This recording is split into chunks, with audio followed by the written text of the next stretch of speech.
Gravando. Bem, olá, estamos aqui, além de Higino, doutor Higino, que é vereador aqui em Uberlândia, eu sou professor Sidney, professor da UF, presidente do PT aqui de Uberlândia. Também temos a honra, a satisfação de recebermos aqui o professor Antônio Almeida, professor aposentado do Instituto de História da Universidade Federal de Uberlândia. Além de ser historiador, também é jornalista, né? Eu pedi até para colocar essa ampulheta aqui à mesa, né, para homenagear, né, o tempo histórico, né, que é objeto de estudo aí do professor. E eu vou passar inicialmente aqui para o Higino, para ele dar uma ideia para nós todos, né, do que a gente pretende com esse programa aqui, né. Cumprimentar meu amigo Sidney, que vai ajudar a coordenar esse podcast aqui. Agradecer o Antônio de Almeida, que aceitou o convite, bater um papo conosco. A ideia desse podcast aqui é aproveitar das amizades, das relações que a gente tem na universidade, nos movimentos sociais, nas igrejas, para levar informação às pessoas que nos acompanham.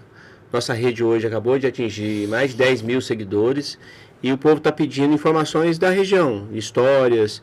E hoje nós convidamos o professor Antônio de Almeida, eu quero que ele se apresente aqui, mas a gente sabe que ele é fundador do PT, participou dos movimentos sindicais da década de 80. Então eu queria que antes de qualquer coisa, professor, você se apresentasse para a gente conhecer um pouquinho você. Olá, Sidney, olá, doutor Higino, vereador aqui, nosso batalhador aqui dos nossos municípios, das causas sociais, né? Bom, eu que agradeço o convite, para mim é uma honra estar aqui com vocês, né, trocando umas ideias, né, sobre o nosso país, sobre as nossas lutas, sobre as nossas aspirações e também falar um pouco aí da minha trajetória. E, Gino, você pediu para me apresentar. Bom, começando do hoje para o passado, como o Sidney falou, eu sou professor de História, professor aposentado da UFO, trabalhei durante 3 décadas na UFO, mas antes já tinha trabalhado como professor na Grande São Paulo, depois a gente pode conversar um pouco sobre isso também, né? Mas a minha origem é uma origem rural, né? Eu nasci na roça, sou filho de lavradores, né? Arrendatários, não é proprietário de terra não, arrendatários, né? Arrendatário de 5 alqueirinhos que a gente trabalhava era com enxada e com tração animal, também não tinha maquinárias não, né? Porque era uma realidade muito pobre, né? O latifúndio naquela época ainda se prestava a fatiar, né, a terra e alugar, arrendar para as pessoas, né?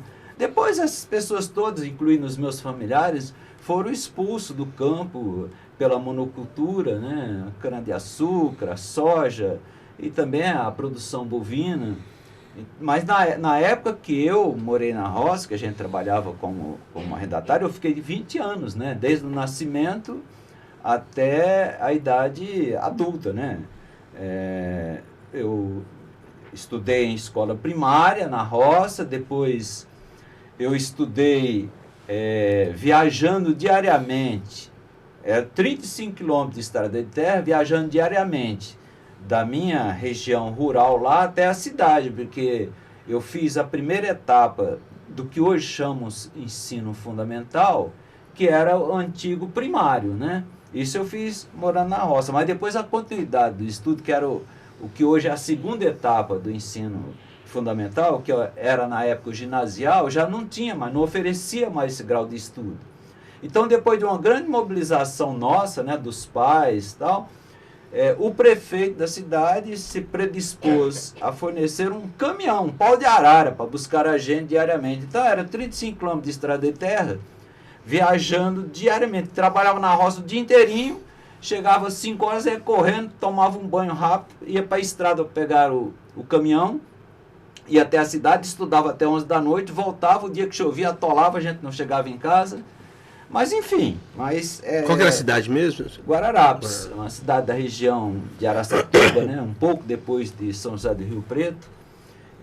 Uma cidade que na época tinha uma presença marcante na agricultura, né? Agora tem na monocultura exportadora, né? Então, aí depois, como maior parte da população, dos jovens, né, da população rural, que sonha, né, em encontrar um outro espaço na vida para realização, eu migrei para São Paulo, né?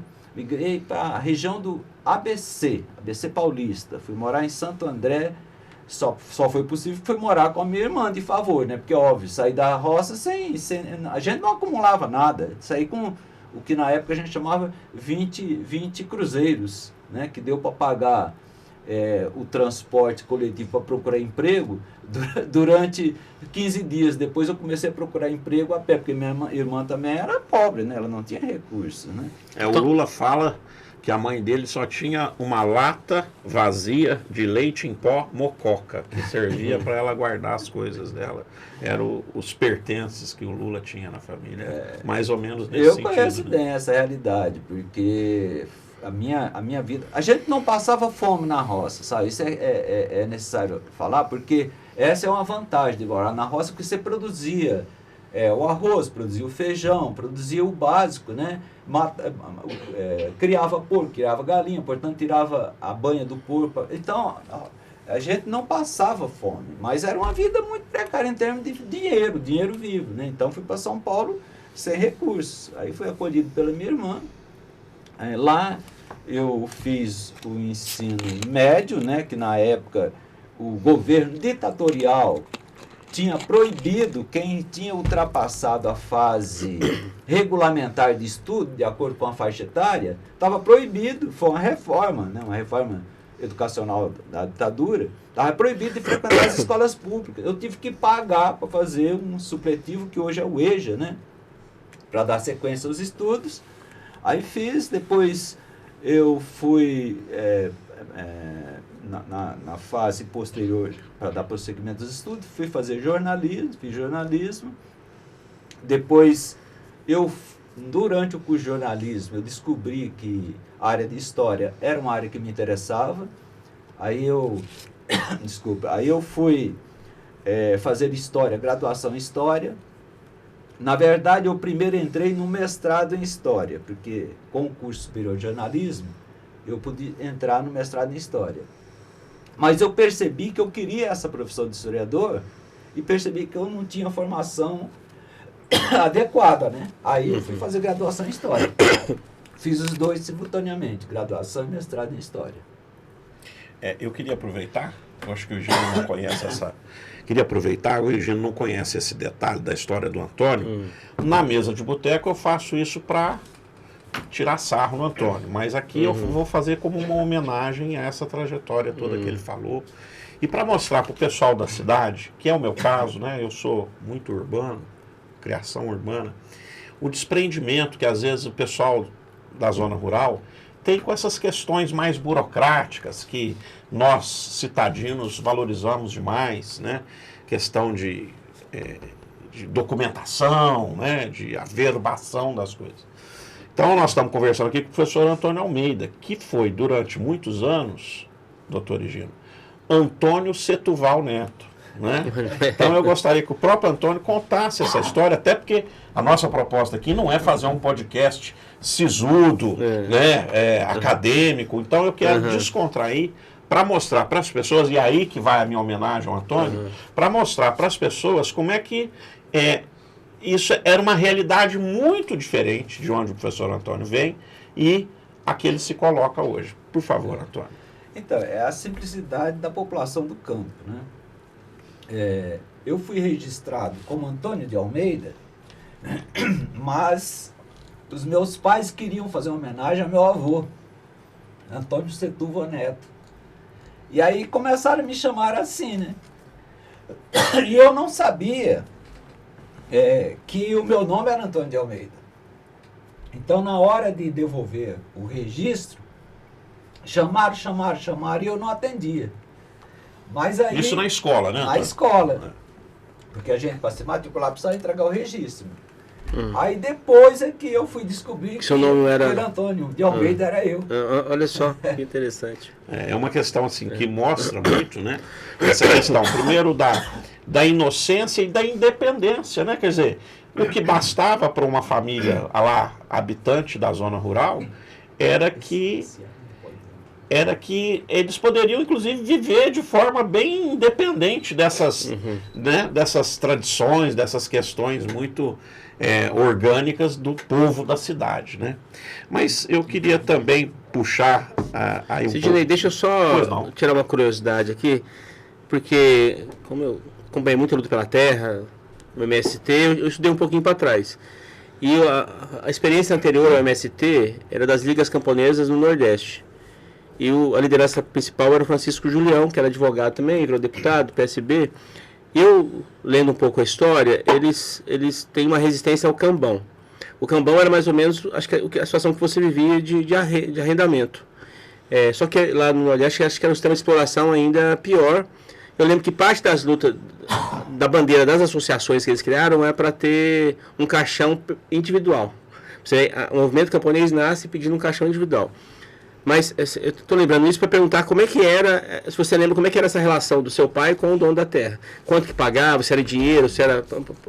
O que é que você plantava? Você falou um pouco que plantava arroz, feijão, o que é? Sim. Como é que funcionava o sistema de arrendamento? Olha, na minha região, nessa época, um grande latifúndio que comportava... Por exemplo, para ter ideia, a escola primária que eu estudei não era uma escolinha isolada, era um grupo escolar de zona rural. Grupo escolar da Fazenda Jangadão. O nome da fazenda chamava Fazenda Jangadão, em homenagem a um rio lá que chamava Jangadão. Tinham várias salas de aulas, porque eram muitas famílias arrendatárias. Então, o latifúndio, que na época ainda era uma opção do latifúndio, arrendava um pedacinho de terra para cada família de acordo com o potencial de mão de obra da família, que eram normalmente o pai e os filhos, né? E a esposa, que geralmente trabalhava na roça também. Então,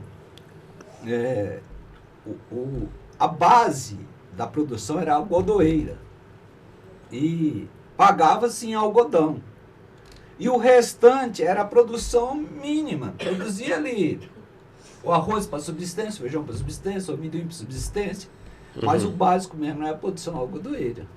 Entendi. E essa produção era escoada, o dono da terra certamente armazenava isso e vendia... O dono da terra estabelecia o preço, o dono da terra fornecia todos os insumos, cobrava o preço que ele queria, ele tinha o armazém para fornecer na alimentação básica, cobrava do jeito que ele queria. Isso aí foi em qual década? Só para a gente localizar. A minha experiência de vida... eu nasci em 52, né? Mas meus pais já tinham, há mais de uma década, eles tinham migrado do Nordeste e já trabalhavam como agricultores. Então, estou falando década de 40, 50, 60, 70. Eu acho também, Antônio, que a gente podia puxar uma memória aí. Quer mais água? Por causa do... Puxar uma memória dos movimentos populares que a gente sabe que você participou, né? Movimento de bairro. Então, quer dizer, como é que foi esse seu despertar aí dos SEBs, né? Essa convivência na ditadura? Podia explorar isso, que eu acho que nós podemos, inclusive, entender também como é que o doutor Higino, que é um lutador também pela regularização fundiária, né? Que tem uma história que tangencia essas questões. Olha, na época que eu morava na roça, em boa parte do tempo, era aquela vidinha de camponês, que o único meio de comunicação era um radinho de pilha. Isso foi assim, um avanço, né? Porque a gente não tinha condições financeiras, então quando meu pai comprou um radinho de pilha, para nós fizemos festa, né? E a gente era alienado do ponto de vista político, né? Ouvia Jovem Guarda, entendeu? Ficava ouvindo essas programações muito simplórias nas rádios locais lá, e a vidinha corriqueira do dia a dia. Famílias, todas as famílias ali eram famílias tradicionais católicas, né, que frequentavam a missa uma vez por mês, que os padres da cidade iam rezar essas missas na zona rural. Só que eram padres extremamente conservadores, daquela velha igreja católica, né? Aí, na década de 70, aliás, no final da década de 60, houve uma mudança e aqueles padres antigos foram para outros lugares e chegaram 2 padres novos que já estavam na esteira da teologia da libertação. Então esses padres começaram a fazer, primeiro, uma metodologia diferente, rezando de uma forma diferente, trazendo para a reflexão da realidade durante a missa, falando da exploração da população pobre e tal. Então despertou na gente, em mim, alguns colegas meus, um humanismo. Eu não diria nem que foi ainda uma politização do ponto de vista da consciência política propriamente dita, mas um humanismo sim, uma visão de ter uma sociedade mais justa, uma sociedade mais fraterna. Então, e aí eu participei ativamente, né? Participava inclusive da liturgia, né? Os padres queriam envolver a gente, era uma metodologia também, envolver a gente para ir despertando, né? Emprestavam livros para a gente ler e tal. Aí eu migrei para São Paulo em 72, finalzinho de 72, começo de 73. Imediatamente, quando cheguei lá, um bairro periférico de Santo André, um bairro que não tinha asfalto, nenhuma das ruas do bairro eram asfaltadas, né? A maior parte da população morava em casas de alvenaria inacabadas, sem reboco, ou em tábuas de madeira, o que a gente chamava de barraco de madeira, né? Porque não tinha condições de construir uma casa de alvenaria. Minha irmã, para vocês perceberem o grau de dificuldade, morava nos fundos de uma família pobre. Então, alugou um espaçozinho nos fundos de uma família que não tinha condições de fazer o acabamento da casa deles na frente, a casa principal do terreno, né? Esse era o bairro que eu fui, bairro chamado Parque João Ramalho, em Santo André. Bairro, hoje não, né? Mas na época extremamente pobre. E fui imediatamente procurar a igreja, porque era o meu espaço de sociabilidade que eu estava familiarizado, né? Só que, olha, isso aí foi aquele momento da ditadura, né? Década de 70, né? De extrema repressão, que os movimentos sindicais, os partidos políticos de esquerda, tinham sido perseguidos violentamente. Tinham destroçado a guerrilha, né? A luta armada, maior parte preso ou assassinado, tinham destroçado o movimento sindical, os movimentos populares inexistiam, então não tinha espaço para militância política. Então, o que a esquerda dispersa, oriunda ou do Partido Comunista, ou do Partido Comunista do Brasil, ou de militância sindical combativa, o que essa esquerda fez? Se agasalhou nas costas largas da Igreja Católica. Que não que ela estivesse isenta de uma violação por parte do regime ditatorial, porque várias vezes o regime ditatorial não só invadiu igrejas, como prendeu clérigos, né? Matou, inclusive. Matou, prendeu, torturou, assassinou. Mas era mais difícil. Não era a mesma coisa de chegar, por exemplo, num sindicato, que eles já chegavam, né, prendendo todo mundo. Então, a igreja agasalhou essa militância da esquerda dispersa, e foi aí que eu tive contato, aí sim, com um debate político mais elaborado, embora feito de forma meio subliminar, porque nós estamos falando de momento, e isso eu acho que é bom para a gente alertar, sobretudo as novas gerações que às vezes têm um contato apenas pela literatura, né? E talvez não muito contato com experiência de vida.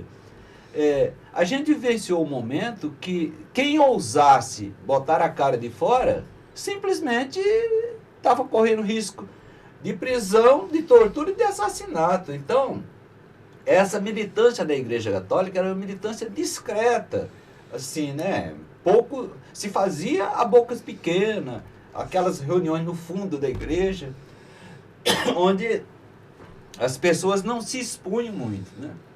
Bom, na sequência, nessa esteira da teologia da libertação, e lá onde eu fui participar, aí sim, já era a teologia da libertação bem explícita, né? E funcionavam também as pastorais da Igreja Católica, as pastorais populares, e as comunidades eclesiásticas de base, que eram movimentos base de reivindicação nos bairros. Como as associações de moradores não podiam funcionar, porque elas estavam impedidas, a ditadura não permitia, como não havia movimento popular organizado, a igreja cumpriu esse papel, né? Antônio, você podia explicar um pouquinho o que é a teologia da libertação? Porque o povo escuta muito falar da teologia do domínio, que é hoje grande parte dos evangélicos querendo ocupar as estruturas de poder do Estado, a teologia da prosperidade, que é aquela relação quase comercial com o pastor e com Deus. A teologia da libertação tem uma outra proposta. Eu inclusive, uso o anel de coco aqui, que eu ganhei do Frei Rodrigo. Eu entendo um pouco disso, mas eu acho que você vai poder explicar melhor para quem está acompanhando a gente. Sim, então, a igreja, que sempre foi bastante tradicional e bastante conservadora, né, convenhamos. Na América Latina, depois do Concílio Vaticano II,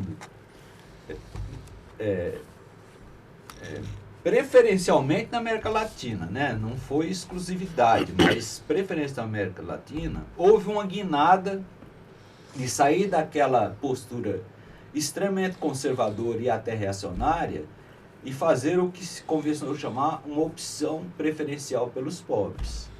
Então, para essa ala da igreja, nunca houve homogeneidade, sempre muitas fissuras, muitas divisões dentro da igreja. A igreja mais combativa, progressista, vinculada ao que a gente chama de teologia da libertação, a gente não, foi qualificado como teologia da libertação em confronto com a ala conservadora, né? Que, na verdade, em termos numéricos, a ala conservadora sempre foi majoritária. A teologia da libertação aqui no Brasil, ela ganhou expressividade, sim. Então, era uma opção preferencial pelos pobres, onde a justificativa, a partir de uma fé cristã, estava posta em estar a serviço do bem-estar social, em estar a serviço dos mais necessitados, certo? Em serviço da fraternidade. Então, se imaginava que era um Jesus Cristo, que era o que nós chamamos de uma pessoa revolucionária, que ela se insurgiu contra toda sorte de dominação e de opressão em favor dos menos afortunados, em favor dos pobres, em favor das pessoas carentes, né? Então, por isso que é uma teologia que liberta, né? Que liberta da opressão. O Frei Rodrigo, quando eu comecei a conviver na Pastoral da Terra, ele me deu um exemplo para eu tentar entender. Tem aquela passagem da multiplicação dos peixes, eu acho que é em Lucas, que Jesus teria mandado os apóstolos dividir as pessoas em grupos de 50, e ao final era só 3 peixes, 5 peixes, alguns pães, e no final sobrou 2 cestos de peixe. O Frei Rodrigo achou que naquele momento poderia ser uma partilha entre as pessoas. Então não precisaria necessariamente de um milagre divino para vir cá resolver as coisas. Então, na luta pela terra, você ocupa uma área, às vezes é um latifúndio só, e em vez de ter um latifúndio, você tem 50, 70, 100 lotes. Então isso seria um pouco do milagre, né, do esforço do povo, né? Então é uma fé vinculada à vida do povo. No Triângulo Mineiro, a história da reforma agrária está muito ligada às irmãs Amália e Franca. A Amália ainda está viva ainda, mora lá no Morumbi, que vieram mais ou menos igual os padres que foram para a sua cidade, pegava a Bíblia, ia nas comunidades, discutia o evangelho, a vida do povo, fazia relação entre a opressão sofrida pelas pessoas naquele dia, naquele lugar, com a história do povo de Deus e a história também do Novo Testamento. Então, eu acompanhei um pouco você viveu isso, né? Eu acompanhei um pouco depois. Sim. Eu só para completar, nessa minha experiência, nós convivemos, além da ala conservadora da Igreja Católica, que combatia violentamente a ala da teologia da libertação, eu também vi nascer e acompanhar aqui entre nós o movimento carismático, né? Então, qual que era a diferença básica? O movimento carismático era mais litúrgico, era mais para oração, era mais, né, para... E o movimento da teologia da libertação mais social, era o que ele chamava de Cristo vivo, aquele que está presente entre a população e lutando com ela, não é só rezando por ela, lutando com ela para que ela conquiste seus direitos, né? Então, foi uma grande escola, né? Porque, veja, eu entrei pela porta da religiosidade. Foi o que me motivou a buscar um espaço de sociabilidade com o qual eu estava acostumado lá da roça. Mas eu me deparei com essa militância política extremamente politizada, né? Que vinha de luta contra a ditadura militar. Alguns dos meus colegas, que eu já fui saber isso bem depois, inclusive um deles foi o primeiro... Logo que o PT foi criado, nós elegemos ele vereador pelo bairro lá, esse bairro pobre, né? Nós elegemos ele. Depois ele foi secretário lá, junto com o Celso Daniel. Lembra do saudoso Celso Daniel, prefeito de Santo André? Então, depois ele também virou secretário de finanças lá na prefeitura de Santo André. Mas nós nos envolvemos com esse debate, nos debatendo contra os carismáticos que também queriam ocupar o espaço e achavam que religião era isso. Religião não era se envolver, se miscuir na questão social, né? Enquanto que a gente achava. Então, veja, tinha esse braço da religião vinculado à questão social, mas tinha muito componente político por conta desses agentes que estavam ali atuando no nosso meio. Então, isso despertou realmente a consciência crítica, né? Mesmo em plena ditadura, né? E olha, só para completar, mesmo quando eu comecei a fazer o jornalismo, ainda era um momento de muita censura. Estudantes e professores politizados, muitos deles saíam da sala de aula e não chegavam em casa, porque os dedos duros que tinham dentro das universidades, no meu caso lá, a Universidade Metodista de São Bernardo do Campo, onde eu fiz jornalismo, eles entregavam. Então, aqueles que eram mais politizados, que provocavam algum tipo de debate, tanto professor quanto estudante, eram simplesmente presos, e muitos desapareciam, né? Então, mesmo quando eu comecei a fazer o curso de jornalismo, a minha escola mesmo de formação política foi lá no bairro, foi lá no meio da discussão das questões sociais e não propriamente nos bancos escolares. Quero aqui fazer menção, né, de como é adequada a fala do professor Antônio nesse nosso podcast, né, dessa figura. Ele estava falando, eu aqui criando minha imagem mental, né, da casa sem reboco, né, doutor Dino, que é muito a simbologia do seu mandato, inclusive, né, que ele já passou por essa vivência. Rua, né? Sem asfalto. Rua sem asfalto, né?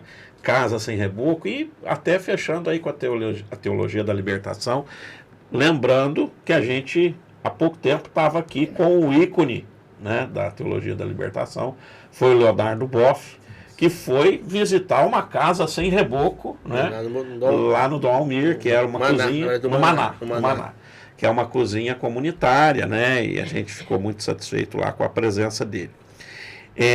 Eu acho que a gente vai poder voltar a essa vida do Antônio em outros momentos. Eu já vi aqui vários momentos que a gente vai poder interagir, mas eu queria, inclusive, Antônio, que eu estive lá no lançamento do seu livro, do seu último livro, né? E eu queria que você comentasse um pouquinho para a gente, porque parece que esse seu último livro, salvo engano, ele passa um pouco por narrar essa sua trajetória de vida, né? Então, eu tenho dito que o Antônio é o homem do livro, Gino, porque é o homem do livro porque, inclusive, faz livro, né? Além de fazer livro, é o personagem do livro, né? Então... Mas antes de ele entrar no livro dele, porque eu estou curioso em relação a algumas coisas, mas eu acho que dá para rapidamente entrar no livro. É que 70, parece que era o auge da Guerra Fria. Hoje é difícil a gente ter informação do que acontece em Israel com toda a tecnologia sobre genocídios. Hoje é difícil ter informação. Naquela época, o que chegava de informação da União Soviética, dos Estados Unidos? Como é que a igreja tratava isso? Então, isso é um ponto. A outra é se a sua fé diminuiu quando você conheceu a teologia da libertação e se você tem fé até hoje. Pode fechar essa ponta. Olha, em relação a como que a gente se informava, Bom, na universidade rola um debate mais qualificado, né? Embora naquela época com censura. Então, não era ali que a gente, em termos de informação para a formação, não era ali que se dava. Ali se dava uma formação técnica acadêmica, mas não uma formação política, né? Então, muitas das informações rolavam porque nesses agentes com os quais eu estava envolvido, o pessoal buscava fontes que a gente, pobre comum ali, não tinha, né? Os partidos de esquerda sempre tiveram seus mecanismos de se informar por canais que não os canais da grande mídia, os canais oficiais, né? E para o público mais geral, esses padres da teologia da libertação, eles também passavam muitas informações, né? Agora, apesar de toda a censura e apesar das limitações que já são naturalmente postas para os jornalões aí da grande imprensa, teve uma época que ainda dava para se informar um pouco por ali. A Folha de São Paulo, por exemplo, ela teve um período em que ela delegou aos jornalistas, aos grandes jornalistas, a competência pela coordenação editorial. Foi um período aí, década de 70, anos 80, em que houve um grande avanço. O Jornal do Brasil, Folha de São Paulo, pelo menos, o Estadão sempre foi daquele estilão Estadão, né? Bem conservador mesmo, mas que pelo menos a gente podia se informar um pouco melhor, né? Depois houve uma guinada na própria Folha de São Paulo, por conta das perseguições políticas, né? E eu me recordo direitinho, o Cláudio Abramo, que era o editor-chefe da Folha de São Paulo, foi mandado para o exterior, mas foi retirado, não queriam mais ele aqui, e colocou no lugar o Boris Casoy, extremamente conservador. Ele se assume como de direita, o Boris Casoy. Até hoje, eu vi um podcast dele outro dia, ele falando que ele é de direita, sim. Para ver como que a Folha também a Folha, o Estadão, que se prestaram a dar todo o suporte para a ditadura lá no seu nascedouro, que foram censurados o tempo todo, quando tentou um pouquinho, algum grau de autonomia, foram podados novamente, né? Então, nós nos informávamos assim, precariamente, vamos dizer. A gente não tinha muita informação, porque não existia também essa facilidade de comunicação, né?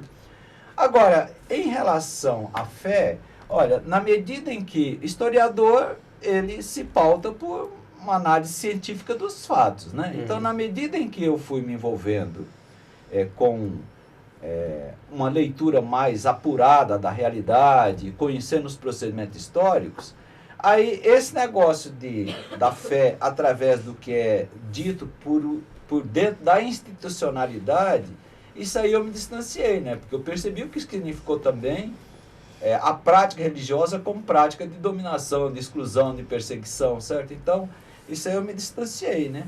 E aí, você me perguntar do ponto de vista mais individual, eu diria que hoje eu sou extremamente cético, eu acredito muito na fé do coletividade, né? Na luta social, porque eu não fico acreditando em milagres, não, né? Coisas que vêm do além, eu acredito muito na nossa luta mesmo, entendeu? Muito bem, sim, muito bem. Eu queria só insistir que você falasse um pouco do livro, e eu cometi esse erro, doutor Egino. Eu queria ter trazido o livro para a gente mostrar aqui no podcast, mas acabou que hoje a gente foi meio que atropelado lá com as atividades. Deixa o link aqui depois. Depois a gente pode colocar o link, está disponível, né? E eu tive a oportunidade de ler mais, até o penúltimo livro do Antônio do que o último. Ainda não tive tempo de me debruçar muito. Mas posso dizer para as pessoas que o Antônio tem um estilo muito gostoso de ler. Escreve com um jeito típico de professor, né? Que sabe contar as histórias. Então, por favor, Antônio, fala um pouco desse último livro aí para a gente. Aliás, os dois últimos livros que eu publiquei, esses dois últimos livros eu publiquei nos últimos 3 anos, né? eles são diferentes dos livros. Eu publiquei 2 outros livros anteriores. 2 outros livros anteriores, eles são frutos das minhas pesquisas acadêmicas. Um é o meu mestrado, é sobre os movimentos populares na ABC Paulista. Meu mestrado foi sobre isso, movimentos populares na ABC Paulista, e eu publiquei um livro, consequência da minha dissertação de mestrado. E o outro, Trajetória e Luta dos Trabalhadores do ABC Paulista, só que aí foi muito mais amplo, né? Eu peguei luta sindical, lutas as mais variadas, né? Mais diversos movimentos. Esse foi fruto do meu doutorado, eu publiquei nos anos 2009, o doutorado eu publiquei em 2009. E há 3 anos atrás, eu publiquei um livro sobre memória, mas esse que o Sidney, inclusive, participou do lançamento, foi para a mesa, né? Eu fiquei lisonjeado com a participação dos colegas. Abraão também esteve na mesa, um trabalhador, porque eu passei um pouco por vários momentos aí da luta sindical, da luta política, da luta acadêmica, né? Então, foi um livro voltado para isso, mas sediado a partir desse olhar de dentro da universidade, né? E este último agora, que eu lancei o ano passado, eu chamei Histórias e Historiografia, Trajetória Acadêmica e Profissional de um Professor. Esse é um livro autobiográfico, né? Embora eu não trate da minha individualidade no sentido da vida privada. Eu trato da minha individualidade na minha interação com o coletivo. Então, eu falo, é isso que nós comentamos aqui um pouco da minha trajetória lá no campo e tal, e depois os cursos que eu fiz, eu trato isso, mas sempre abordando a minha inserção social, né? É um livro que me deu muito prazer em escrever, né? Porque a gente faz uma revisita ao seu passado, né? A gente passa em revista tudo aquilo que a gente experimentou, que lutou, que sofreu, que conquistou e tal. A parte final desse livro, ela é dedicada ao surgimento do PT, né? Eu estava lá nesse nascimento do Partido dos Trabalhadores, foi nessa época que eu estava militando no movimento popular, porque depois, com a abertura política, só fazendo um parênteses, com a abertura política, que nós pudemos botar a cabeça de fora, aí nós ressuscitamos o movimento popular. Uma associação de moradores, lá nesse mesmo bairro que eu estou falando, né? Bairro João Mário, em Santo André. Associação de moradores, lá chamava Sociedade Amigo de Bairro, mas o que corresponde aqui é o que a gente chama de Associação de Moradores, que estava desativada por motivos óbvios, né, pela perseguição. Aí nós conseguimos constituir uma diretoria, eu fui para essa diretoria e nós refundamos. Então, eu já estava atuando muito diretamente nesses movimentos, mas nós estamos falando aí agora, final dos anos 70, com a abertura política, né? Então, nesta parte final do livro, que eu retrato o surgimento do Partido dos Trabalhadores, então, a partir da minha visão de mundo, mas também a partir da minha ação social, eu mostro como é que o partido surgiu como fruto de uma simbiose entre movimento sindical e movimento popular.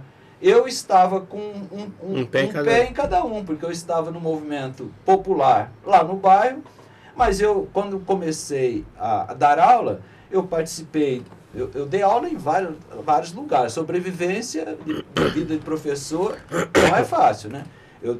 Teve uma época que eu estava com 4 empregos simultâneos, dando aula no Estado, dando aula na escola Estado de Ensino Fundamental e Médio, numa escola particular, ensino médio, e 2 faculdades. Então eu participava do Simpro, que é o Sindicato dos Professores das Particulares, e participava da APOESP, que é a Associação dos Professores do Estado de São Paulo, né? Os professores da rede pública. Então eu tinha essas 2 inserções e acompanhei o debate inicial para o surgimento do PT, quando a gente começou a discutir a pertinência de se lançar um partido político de esquerda, com um projeto socialista, mas com uma perspectiva diferente da esquerda clássica, né? Dos partidos comunistas clássicos. Então o PT nasceu de uma configuração diferente. Primeiro que ele não nasceu como um partido de quadros, né? De pessoas que, a partir de uma centralização, né? De um centro de poder, irradia o que deve ser feito. O PT nasceu como um partido de massas que se constrói por baixo, se constrói pela base. Então, quais são as prioridades do partido, quais são as teses fundamentais que vão orientar a conduta, né? Qual é o projeto de socialismo que se abraça, tudo isso como fruto de uma construção coletiva na base, né?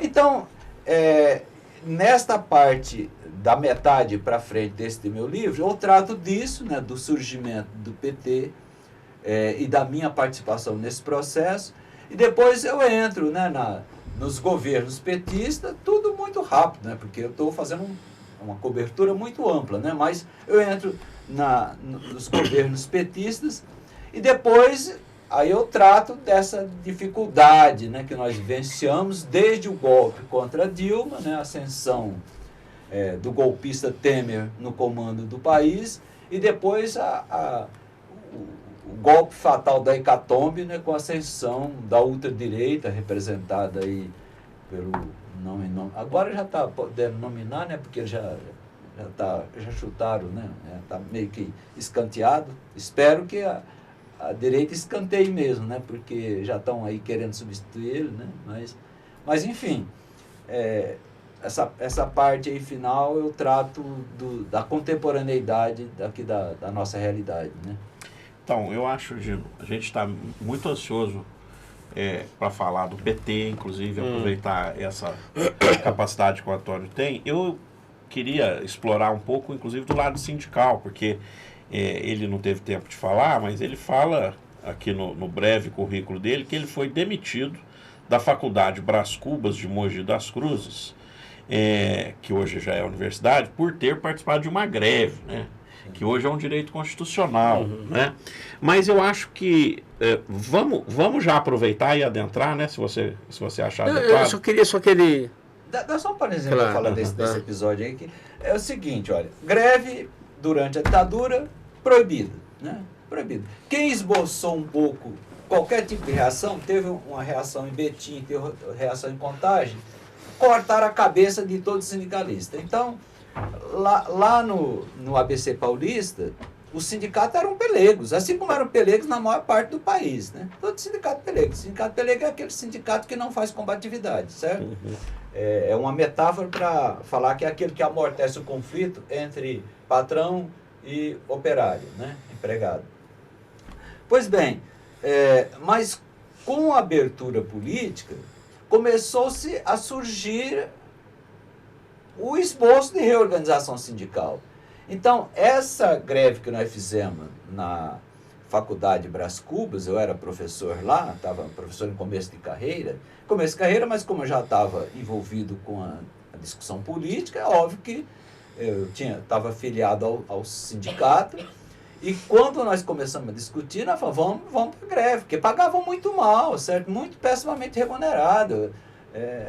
Faculdade particular funcionando como empresa. Lucratividade é que interessa para os patrões, e professor mão de obra barata, certo? Então, mas nós fizemos uma greve orientada, porque tinha um curso de direito lá. Então, os advogados que participaram do movimento grevista, os advogados que eram professores lá, tinha um promotor, como todo curso de direito, tem sempre pessoas do meio jurídico aí, né? Eles nos orientaram para seguir todo o ritual da legalidade, fazer assembleia, coletar assinatura, comunicar com antecedência que, olha, nós vamos entrar em greve se não houver negociação. Então, tudo isso foi feito. Como, evidentemente, não fomos atendidos em nada, entramos em greve, né? Aí, a greve foi considerada legal, foi uma das poucas vezes que uma greve foi considerada legal. Nós fomos todos lá para o julgamento e foi considerada legal. Então, os donos da faculdade lá, retomaram, porque terminou a greve, não concedeu aumento, concedeu uma merrequinha lá que não, sabe, pouco ajudou, mas nós retornamos às aulas E eles deixaram a gente concluir o mês, faltava um mês para as férias. Aí nós concluímos, achávamos que era tudo normal, saímos de férias, faltando, olha, até vingativo eles são, faltando 3 dias para terminar as férias, nós fomos comunicados por correio que nós estávamos demitidos. E aí demitiram todos os que se destacaram na greve, que tiveram uma participação mais ativa na greve. Essa era a forma de atuar naquela época, né? Sem contar que eles colocavam a gente nas listas que eram distribuídas para você ter dificuldade de arrumar um outro emprego. Ó, isso aqui é arruaceiro, é grevista, não aceite aí, né? Então, esse lista episódio, suja, né?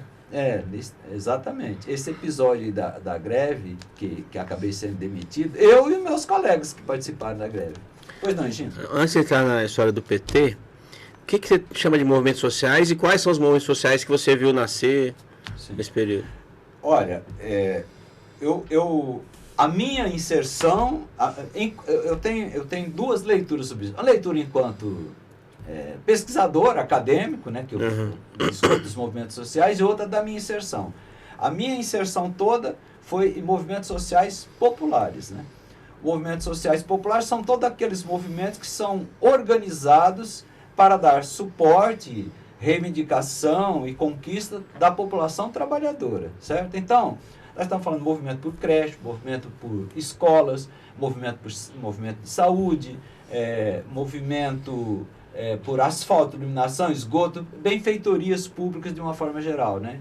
Então, esses são os movimentos, inclusive, que eu estudei no mestrado, e que fazem parte da minha história de vida enquanto luta social também, certo? Então, agora, movimento social, conceitualmente falando, ele é mais amplo, porque inclui qualquer movimento da sociedade é um movimento social, então inclui também os movimentos conservadores, desde que sejam organizados no âmbito da sociedade, pode ser chamado de movimentos sociais. Eu me refiro aqui aos movimentos sociais populares, né? Qual que era a outra questão que você colocou? Quais eram o que é e quais eram os movimentos? Então são esses que eu descrevi, né? Movimento por creche, movimento por escola gratuita, movimento de saúde, movimento por serviço e equipamentos coletivos, asfalto, iluminação, esgoto, né? E a sua experiência, ela foi assim animadora para o futuro ou desanimadora? Estou perguntando isso porque grande parte das experiências que eu tive com o movimento social foram diferentes das expectativas. Eu imaginava que nós íamos eu ia participar de uma ocupação ou 2, ia ter um assentamento, nós íamos começar a produzir, ia ajudar outro grupo, e de repente ia ter um conjunto de assentamentos, nós ia fazer ou uma revolução ou transformar o Brasil.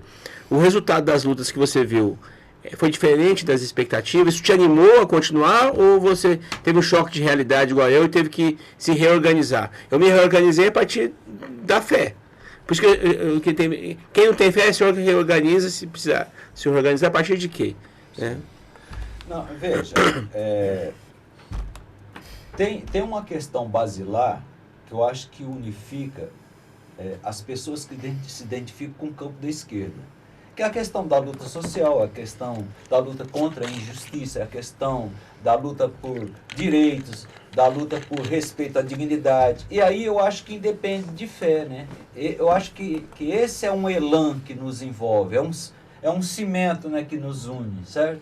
Então, eu não vejo contradições e não vejo conflitos entre ser cristão, não ser cristão, ser religioso, não ser religioso. Eu vejo conflitos em você ter uma perspectiva social, de justiça social, de resgatar e conquistar e assegurar direitos contra aqueles que lutam em função dos interesses próprios, dos benefícios próprios, portanto, lutam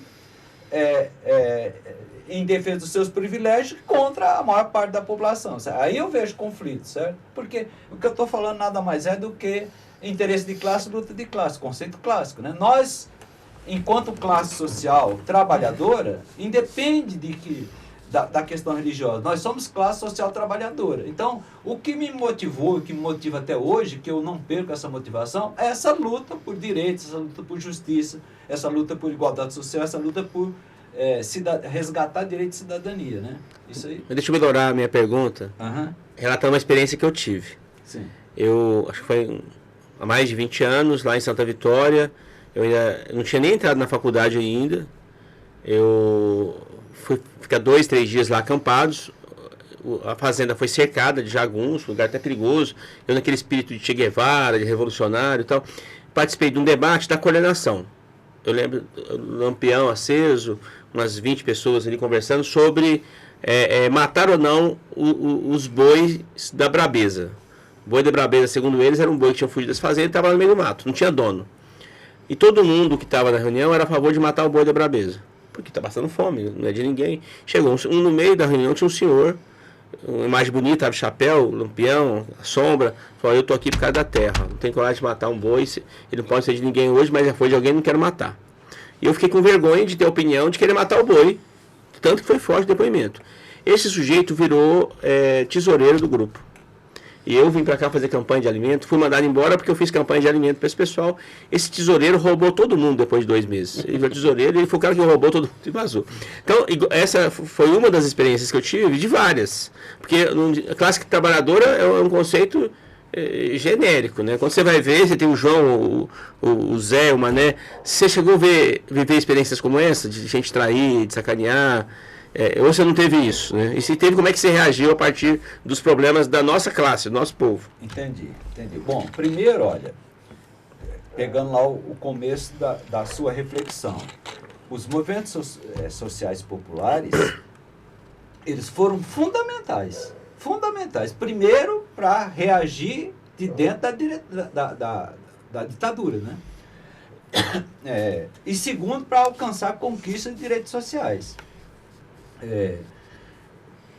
Lá no final da década de 70, 76, começou um movimento dentro da igreja também, porque era o espaço que dava para atuar, um movimento chamado Movimento contra a Caristia. Era um movimento contra o alto custo de vida.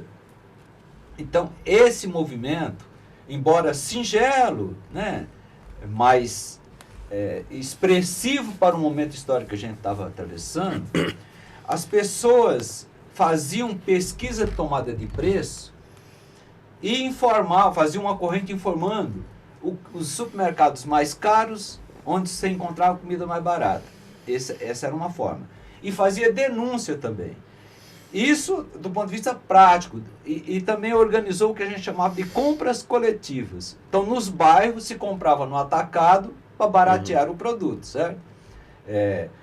As entidades se responsabilizavam para fazer esse trabalho de fazer a compra, de fazer a distribuição, cada um pegando a sua cota e pagando por isso, né? Pois bem, além dessa questão prática imediata que economizava, também se começou uma reação social. Por exemplo, eu me recordo que em plena ditadura nós fomos para a Praça da Sé, não sei se vocês conhecem a Praça da Sé, no coração de São Paulo, que tem a Igreja da Sé, né? Que é um monstro de igreja gigantesca. Toda a região da Grande São Paulo confluiu para lá para a gente fazer um protesto contra o alto custo de vida. Então não era só praticidade e economia, era também um movimento político que ganhava corpo, né? Bom, só que além disso, os movimentos sociais populares que foram ressurgindo nos bairros, né, foram conquistando direitos. A maior parte dos bairros periféricos não tinha absolutamente nada em termos de benefícios sociais. Alguns poucos tinham esgoto, iluminação precária. Então, eu vivenciei esse momento, eu participei então no processo de urbanização da Grande São Paulo, que foi aquele boom, né? Eu peguei aquele boom, aquela grande migração campo-cidade, inchaço das cidades, ocupação das periferias, portanto, muita pobreza, né?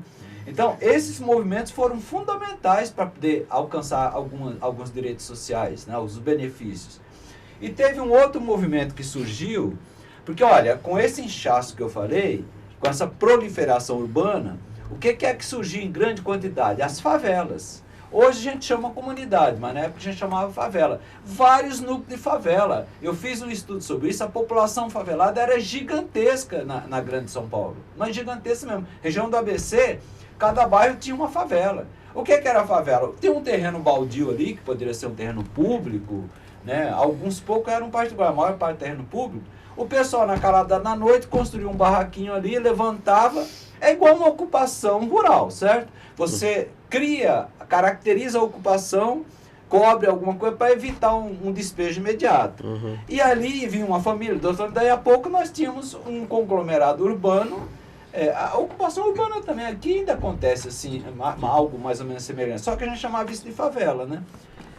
A luta depois da conquista era a luta por direitos, urbanização, certo? Organização, ter o direito ao lote, enfim. Tudo isso acabou acontecendo. Demorou, mas hoje a gente vai lá, são bairros.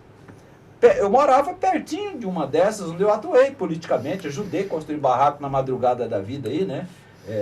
Para que a pessoa pudesse, no dia seguinte, estar lá ocupando o seu espacinho de moradia. Hoje chego lá, é um bairro urbanizado, iluminado, como um bairro, ninguém sabe. Quem vem de fora não sabe que aquilo lá foi uma favela um dia. Então, Eugênio, eu acho que do ponto de vista concreto, os movimentos populares cumpriram um grande papel. Agora, o que a gente não pode, isso aí eu aprendi, aí sim eu acho que entra um pouco da reflexão acadêmica, e eu acho que me detive um pouco para pensar sobre isso, é que às vezes a gente idealiza a coisa, certo? Às vezes a gente quer homogeneidade. E o movimento popular, o movimento sindical e, a rigor, a classe operária ou a classe trabalhadora, ela não é homogênea. Ela é heterogênea no seu interior.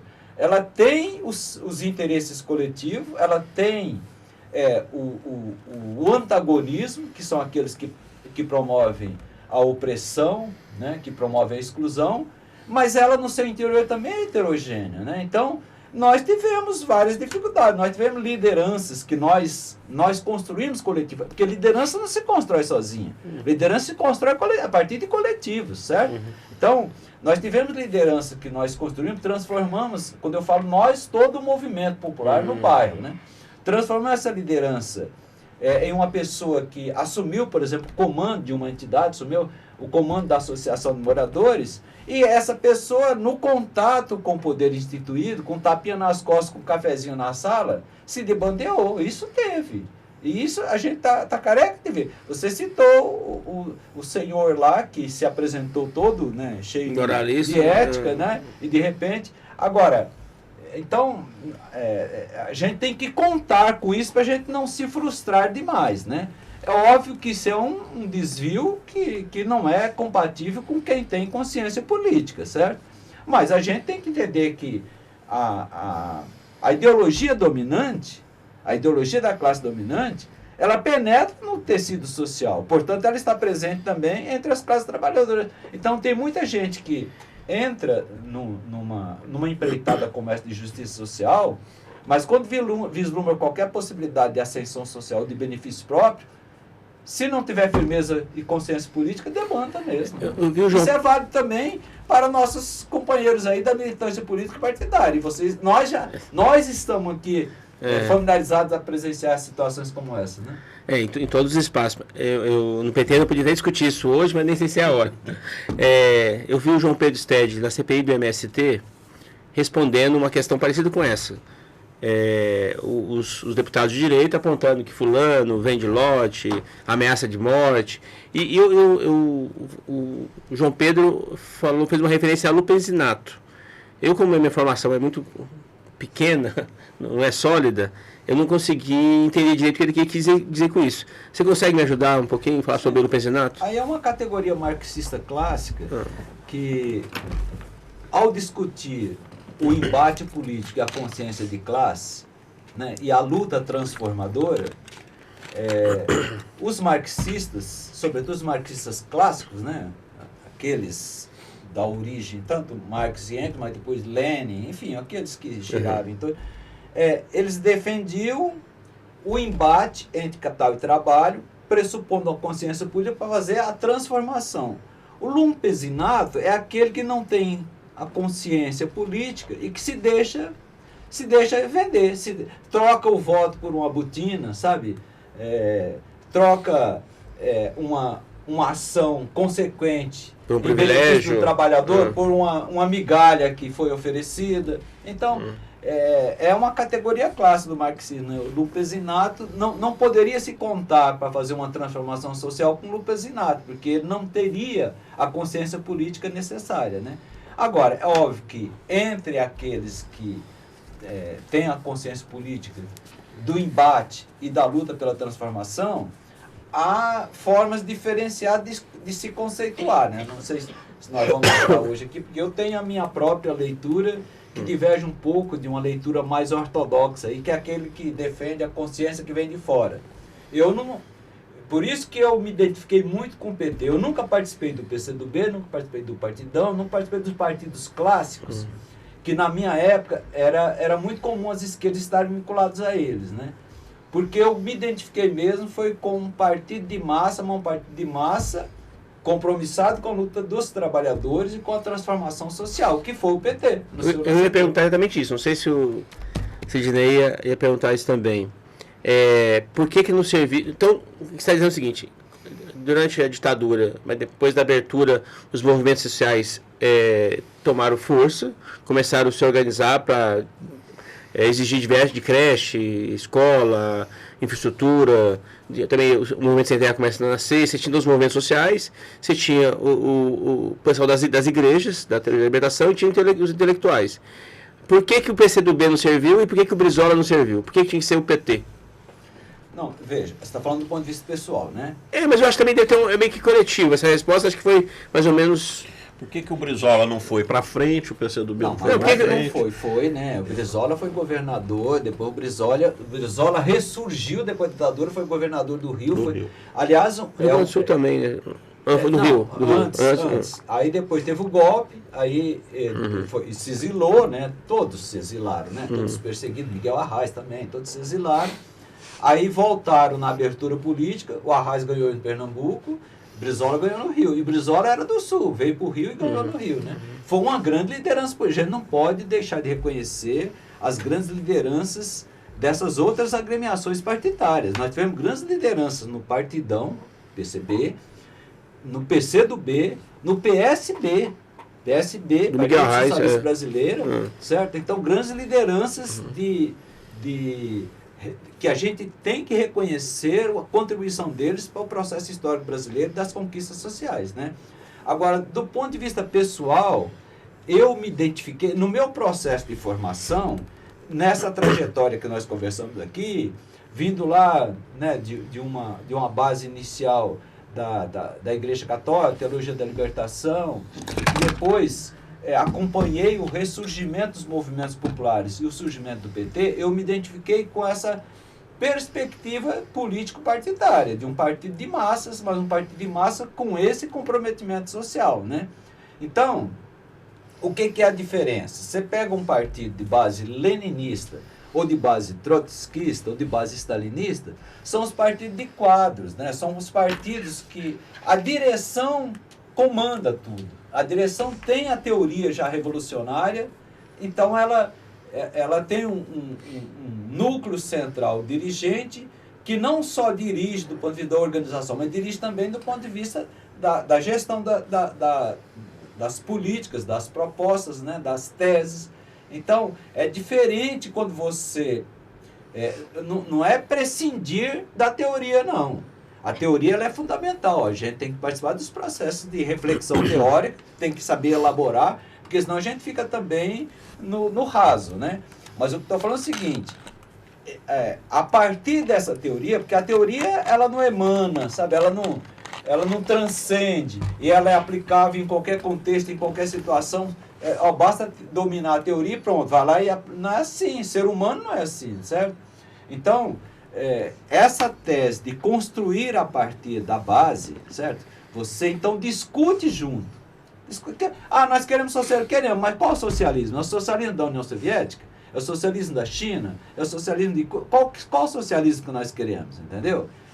Então, essa é a diferenciação de um partido de massas e um partido de quadros, e eu me identificando mais com o partido de massa. Agora, com a convivência com todos os companheiros e companheiras aí que participam, integram partido de quadros. Eu não estou falando de antagonismo, estou falando de leituras diferenciadas de um mesmo campo, que é o campo das esquerdas. Antagonismo é com o campo do lado de lá, é com o campo do empregador, é com o campo dos conservadores, é com o campo dos reacionários, certo? Estou falando de divergências de leituras no nosso campo, né?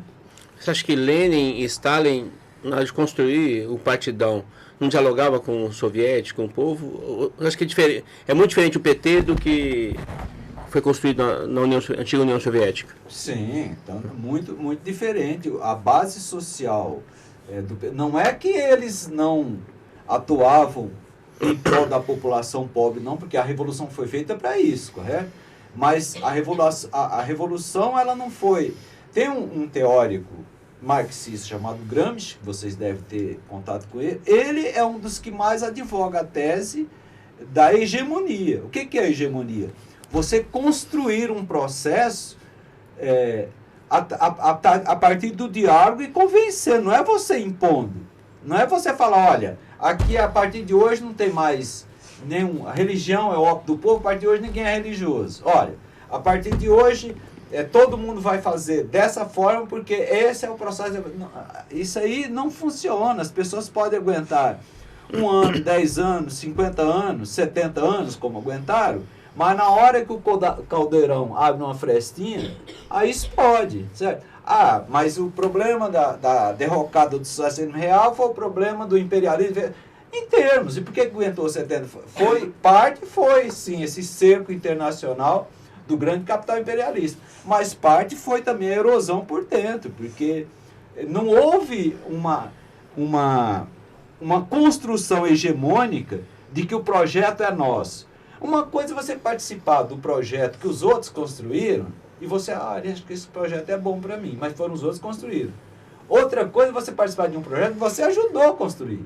Por isso que essa tese nossa do PT, que a gente defendeu muito, durante muito tempo, hoje ela está um pouco esvaziada, de que a construção coletiva é o caminho, porque a pessoa se sente partícipe desse processo. Então, quando se falava que os núcleos de base, o PT surgiu a partir de núcleos de base. As pessoas tinham que se reunir nos núcleos primeiro, para depois ela ir para um diretório. Ela não podia entrar direto no diretório, se ela não tivesse uma participação. Os núcleos de base, o que eram? Era o núcleo de movimento popular, era o núcleo de movimento sindical, certo? Então, se você não tivesse uma inserção no movimento social, no movimento popular ou no movimento sindical, você não tinha canais de participar do partido, certo? Então, mas isso aí foi bom enquanto durou, né? Mas aí as coisas foram... o PT cresceu, né? E mudou a configuração. Mas eu acho que essa é a tese central de um partido de massa organicamente vinculado aos interesses da população trabalhadora, certo? Então, se discute coletivamente, se tira as linhas coletivamente e se pratica coletivamente. Nos primeiros mandatos do PT, tanto vereador, deputado, governador, você acompanhou isso no começo. É muito diferente do que é hoje ou manteve a linha de diálogo com o povo, de mandatos orgânicos? Você acha que o povo participa das decisões do partido ou isso mudou bastante? Não, eu acho que mudou muito. Eu costumo falar que o PT, na mesma proporção que cresceu enquanto partido, cresceu do ponto de vista institucional, galgando postos, conquistando mandatos de executivo municipal, estadual e depois federal, e conquistando no parlamento em todas as instâncias, aumentou o grau de complexidade da sua coerência partidária, certo? Da sua proposta de ser um partido efetivamente dos trabalhadores a serviço dos trabalhadores. Porque, e aí, é óbvio que tem desvios de rota ao longo desse percurso, mas tem também a complexidade de gestar o capitalismo. Nós não estamos falando de processos revolucionários, nós estamos falando de gestar o capitalismo. Então, como é que nós poderíamos gestar o capitalismo com a proposta transformadora e não vivenciar processos de ambiguidade, de contradições? Isso é impossível. É impossível. Para manter uma coerência límpida, nós não poderíamos administrar o capitalismo. Nós poderíamos, talvez, mesmo assim, seria contraditório, mas seria menos contraditório, ficar só no plano do legislativo, que aí você trabalharia apenas a questão da legislação, né, da elaboração das leis, o campo das ideias, o campo da contestação, o campo da fiscalização, da vigilância, mas você não precisaria gestar a coisa, né? Gestar o capital. Mas se nós ficássemos também só no plano, nesse plano do legislativo, mas e o nosso projeto de sociedade? Como é que a gente daria o salto para poder implementar o nosso projeto? A gente fica no legislativo, fiscaliza, critica, mas quem gesta a coisa pública são os outros, percebe? Então tivemos que dar um salto para gestar a coisa pública. Mas quando você faz isso, vivencia as ambiguidades. Veja o quadro que nós estamos vivenciando. Talvez não abordar um pouquinho o que nós estamos vivenciando. Veja, como é que poderia não ser um governo de coalizão nos dias de hoje? Como? Quem é que consegue vislumbrar a possibilidade? E eu não estou nem falando a coalizão clássica, porque nós já somos governo de coalizão desde a primeira vez. O PT só ganhou a presidência da República a primeira vez quando fez um governo de coalizão. Quem era o vice do Lula no primeiro mandato que o Lula ganhou? Vocês lembram? Sim. O Zé Alencar. Zé Alencar, o que era? Era empresário. Empresário aqui de Minas, um grande empresário. Então, veja, um empresário progressista, evidentemente, mas ainda assim empresário. Empresário é empresário. Como é que ele fez a fortuna dele? Foi distribuindo a riqueza para os pobres? Às custas da mais-valia. Pois é. Então, veja, aliás, o Lula deixou isso claro. Falou, olha, eu concorro agora desde que seja para ganhar, porque o Puro Sangue, a Aliança Puro Sangue, que era PT, PCdoB, PSB e Partidão, e PDT, que o PDT depois deu uma degringolada. O PDT ainda era do leque de aliança, porque não existia o PSOL do PSOL estava dentro do PT, né? Esse leque de aliança não deu conta de crescer ao ponto de disputar a presidência da República. Deu muitos frutos, ganhamos vários espaços, né, inclusive governos estaduais, mas não esse salto para a presidência da República. Então o Lula deixou claro, olha, eu me candidato novamente, mas agora é para ganhar, e para ganhar a gente tem que fazer uma aliança mais ampla. E ganhou efetivamente. Dali para frente, nós já tínhamos um governo de alianças, uma aliança no campo progressista. Aí avançamos para uma aliança que avançou aí até o centro, né? E na última eleição, gente, eu não sei como é que vocês fazem essa leitura, para mim essa leitura é absolutamente clara. Ou era essa aliança ampla, que aí sim nós ultrapassamos o centro, né? Aí nós fomos para a direita mesmo, ou era nada, ou era o desgraçado novamente aí no comando do país. Ou era né? o caos. É o caos. Porque aí nós íamos para uma ditadura explícita. Nós vivenciamos esboços de ditadura indireta, né? Mas vocês acham que se ele ganhasse, nós não estaríamos numa ditadura explícita? Aí estaríamos, né? Porque tentaram o golpe o tempo todo. Imagina eles com a máquina na mão e com a legitimidade das urnas. Então a gente tem que ter essa clareza. É um governo nas cordas, é um governo com dificuldades, é um governo cujo Congresso extremamente, absolutamente maioria, esmagadora maioria conservadora, causa muitas limitações, é evidente que mas foi o possível nessa conjuntura, né? Antônio, eu quero só contribuir para a gente raciocinar junto. Eu acho que quando você tiver com um problema do tempo, você avisa para a gente ir caminhando para o final. São 5 horas da tarde. Opa, precisamos ver o jogo. Mais 30 minutos, podemos? Pode. Mais 30 minutos? Assim, hoje a realidade, eu acho que ela tem alguns elementos que tem que ser levado em consideração na hora de você decidir, né? Eu acho, uma é a presença do narcotráfico ele é muito presente na periferia, muito presente. Ele não conhece quem mexe com isso, mas ele sabe que existe, principalmente nas comunidades que você trabalhava, que são irregulares e que tem... Eu acho que até não tanto em Uberlândia, mas nas grandes capitais, a própria milícia, né? O narcotráfico e a milícia. Narcotráfico, milícia, acho que é uma realidade que eu acho que não era do mesmo jeito há 20 anos atrás, 30 anos ou 40 anos. Até eu tenho 30 anos que eu acompanho as lutas. Mudou muito, né? Eles são muito mais presentes, né? São um player, né? Para usar a linguagem que o povo fala aí. E outra realidade é a presença de igrejas neopentecostais e que, na contramão do que muitos colegas de esquerda falam, prestam um serviço social relevante. Eu já pensei várias vezes os pastores dando carona para a senhora ali, para o médico, levando cesta básica, reconhecendo as pessoas pelo nome, tendo um reconhecimento social. Então, isso é um emprego. Um emprego. Então, assim, eles são muito fortes. um debate que eu quero fazer com teólogos do nosso campo é a sustentação teológica que esse pessoal tem, muito mais ligada ao Velho Testamento, porque ali, no Velho Testamento você encontra ali a vingança, o ódio, matar criança, e eu penso que nossos teólogos estão com dificuldade de conversar com esses pastores sobre o que significou Jesus, né? O que significa o caminho dos apóstolos. Mas eu acho que nossos teólogos estão devendo esse debate comum. Mas existe hoje um pensamento conservador muito forte nas comunidades e de natureza religiosa. E além disso, eu sou de uma geração que ainda se informava pelo Jornal Nacional, de vez em quando pelo Folha de São Paulo. Você tinha algumas fontes de informações relativamente oficiais. E quando você falava assim, um professor da universidade falou, ou tem um livro e tal, você falou, não, então ali parou a informação ali. Você mostrava aquele livro. No nosso campo, o pessoal falou assim, não, mas no Capital, no tomo 2, aí o cara já dava um checkmate na reunião e já parava a conversa. Hoje o que vale é o WhatsApp. Você tem o WhatsApp ou o Instagram de informações que são vinculadas a nada, mas se está dentro do que você acredita, você... O tio falou, né? O tio é de confiança. Aí pronto. Aí não adianta você mostrar um livro, uma pesquisa científica. Então, no campo do diálogo e do debate, está muito difícil. Eu estou com muita dificuldade de convencer as pessoas sobre isso.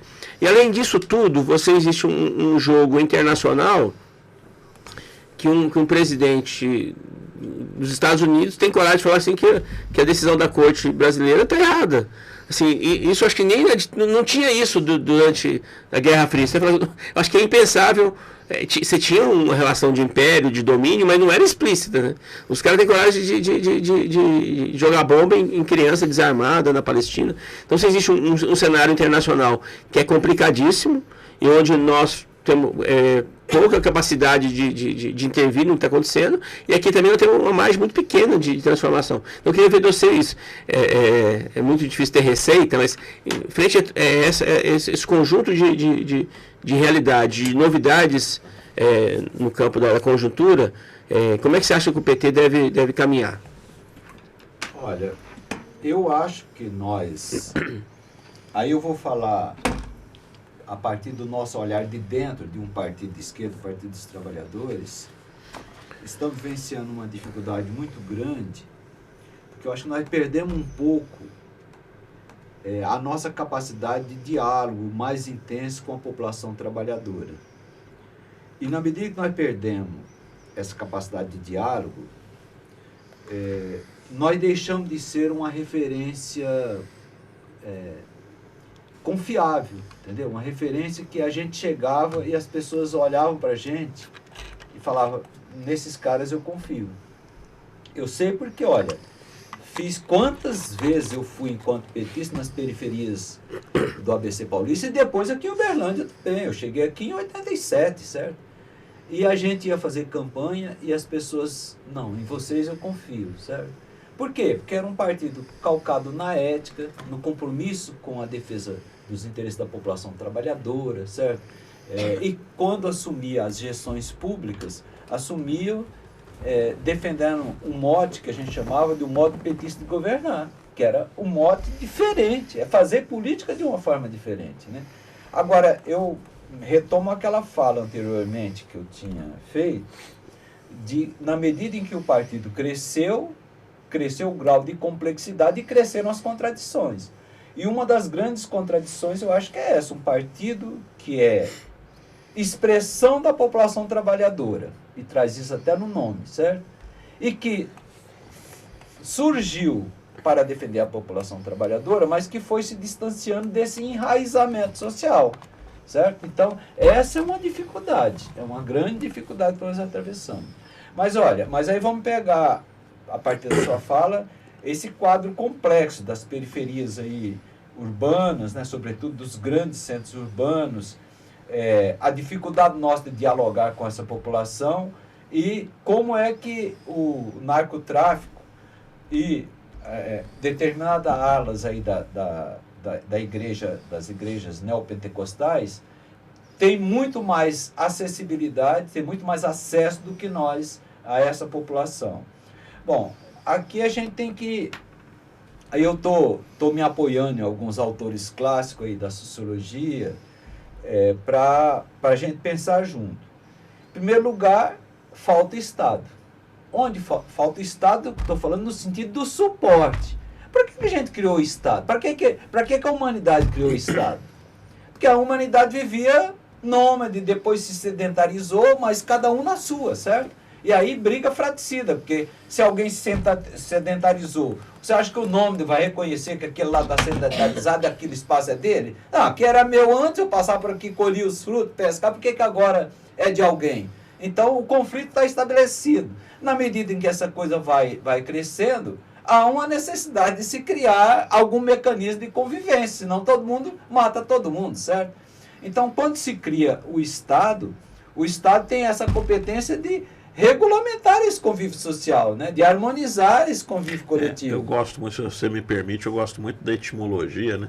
Quer dizer, é a sociedade civil, portanto, a civilização, é conviver em grupos, né? Deixar de ser essas pessoas isoladas que caçavam, que eram nômades, mas que agora, inclusive em torno da agricultura, etc., se estabeleceram, né, num local único, permitiu-se um maior adensamento populacional, porque a agricultura permitiu isso, e aí você precisava conviver com o outro, né? Você precisava estabelecer sociedades civis, portanto, civilizar-se. Pois é, aí como a população tem que trabalhar, né? Tem que plantar, tem que colher, tem que cuidar do rebanho, não sei o que, tem que pescar, enfim. Então, precisa eleger alguém, escolher alguém que vai ficar cuidando dessa coisa aqui, administrando para a gente, né? Então, surge um corpo burocrático, a gente hoje chama assim, né? Para administrar. Você não precisa ir lá para lida, não. Você vai ficar aqui cuidando, né? Para poder administrar. Bom, mas, então, veja, a necessidade de um território, porque se estabelece ali, aí cria os laços, né, de afinidades culturais e tal, então se estabelece aqui é o nosso pedaço, é o nosso chão, né? A necessidade de uma legislação, porque aí nós vamos criar as nossas leis, as nossas normas para a nossa convivência, porque olha, se você vai lá e mata o seu vizinho, o vizinho vem aqui e te mata, igual era o cangaço. Ou mais ainda, aqui é nosso, mas quanto do nosso que é seu e o quanto do nosso é meu?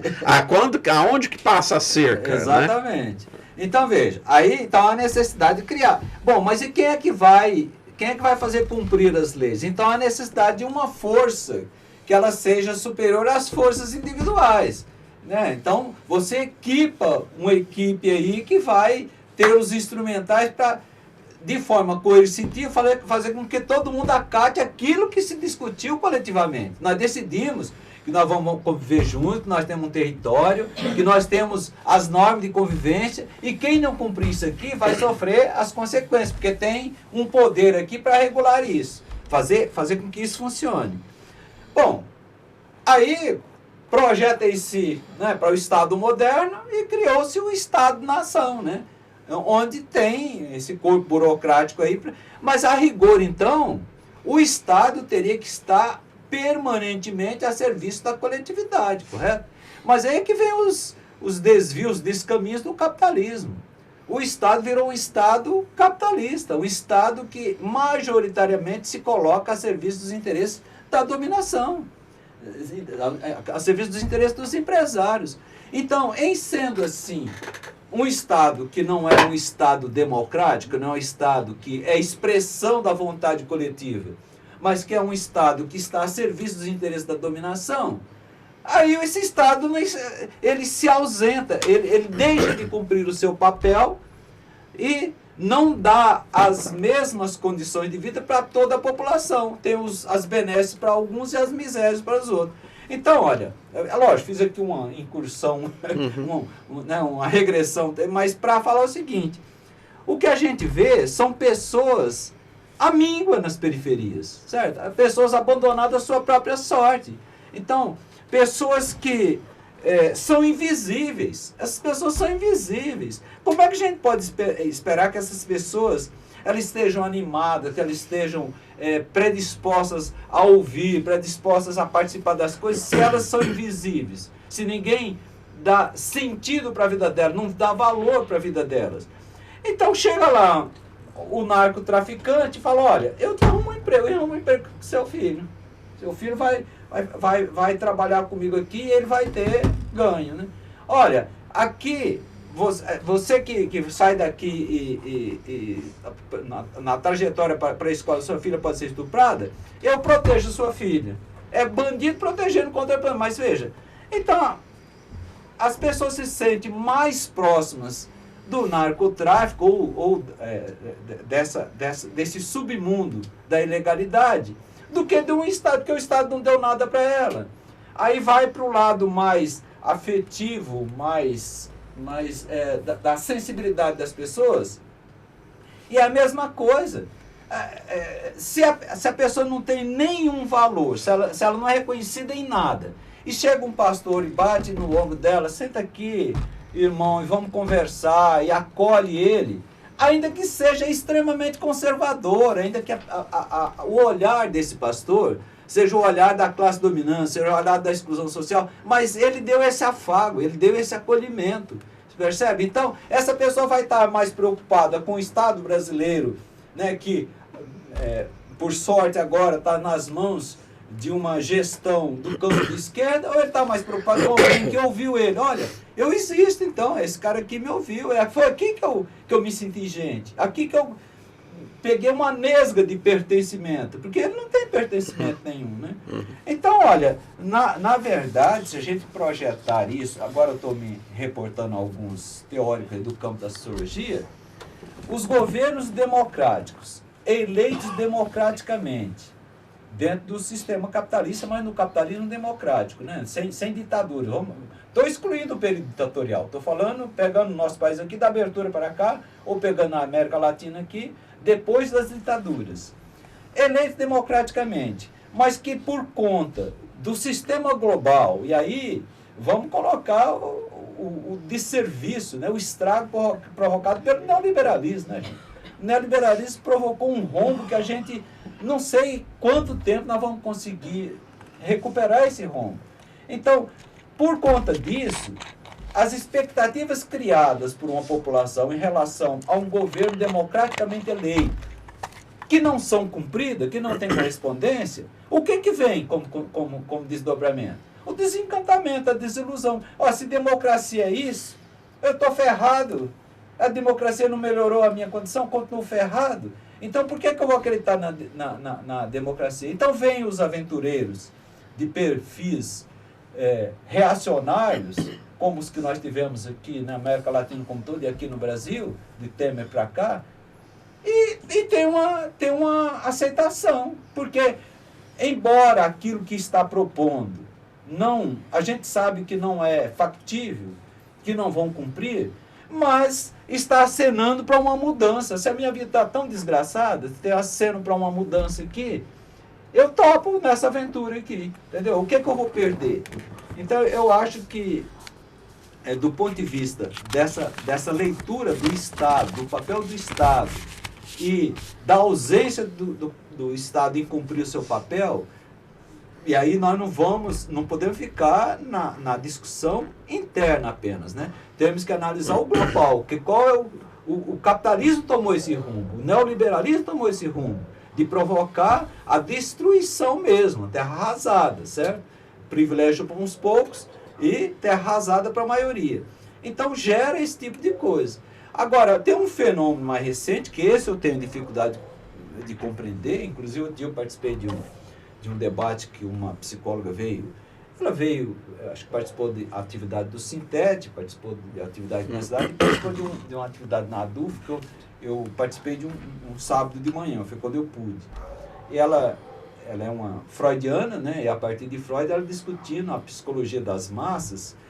Essa parte eu tenho um pouco de dificuldade para compreender, porque é o grande dilema que nós estamos vivenciando hoje. Como é que as pessoas seguem cegamente um cara como Bolsonaro ou os outros de mesmo perfil de Bolsonaro, Trump, né? Ou na Hungria, a mesma coisa lá, certo? Vitor, Na Itália, ele está esparramando pelo mundo todo, certo?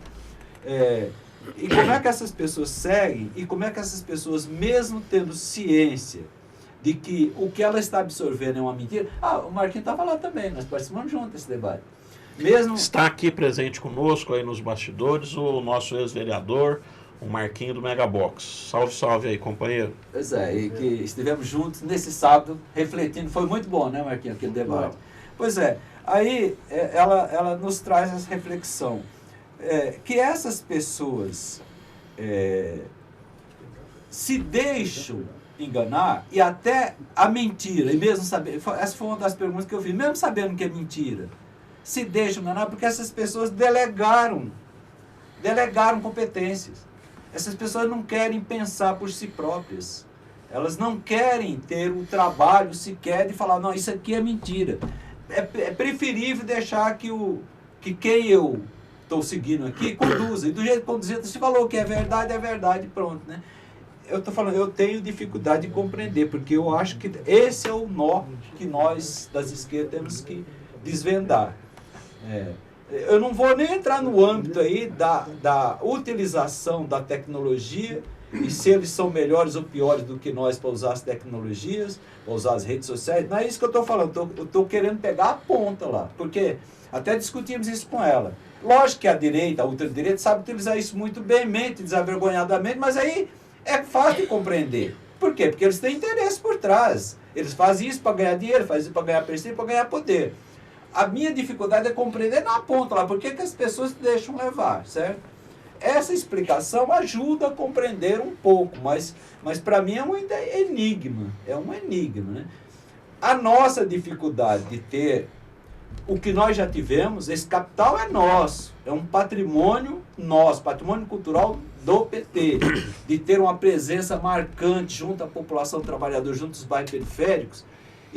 Essa culpa é nossa, isso nós não podemos delegar para ninguém. Se nós fizemos e fazemos competência, por que a gente não faz mais? Então essa aí não tem como a gente falar, não, é culpa da direita, não, a culpa é nossa.